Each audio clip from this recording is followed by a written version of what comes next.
G'day champions, we're back with cooking a one pot wonder with Rock Daz. Today it's going to be it's a little bit different to last time, but it's pretty self-explanatory. So we're just going to cut up the onion first. So we've resorted to just cutting the onion up in the actual pan that we're going to be cooking it in, just because it was hurting the old plastic over here. I'm not the best chopper, but we're getting the job done.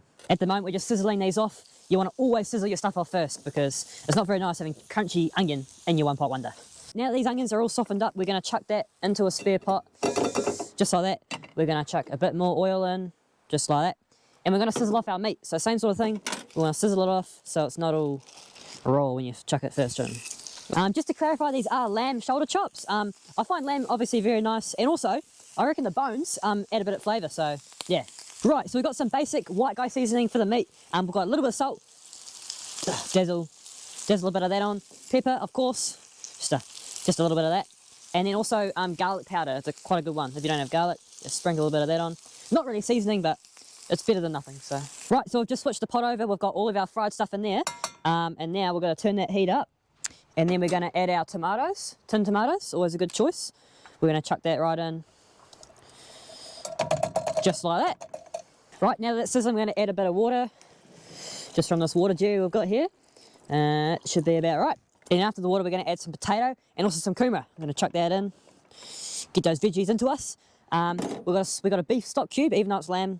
That's just what we had. Doesn't matter. That's the beauty of a one pot wonder. You can just chop and change things, and it doesn't really matter, and it's still going to taste good. Chuck that in. We're just going to add a few more basic little things. Just a bit of tomato paste, just about a slither in a bit of that, and also some more garlic powder because why not? Chuck a bit more of that in. There we go.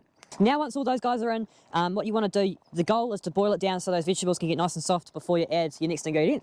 So you're going to cover it. In this case I've got the old pan. I'm just going to chuck that on, and then yeah, let it do its thing. Right, this has been boiling for about, I'd say 10-15 minutes max.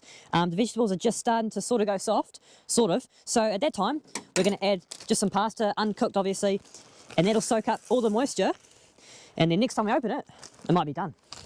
Right guys, it is done. It's been about 20 minutes. And holy heck, look at this. This is a big hearty meal. It smells pretty funky, I won't lie, but this thing's going to warm me up from the inside out. And if you're a real hearty guy, and you know, you've lived life, you've touched grass, you know what I mean? You're going to love that.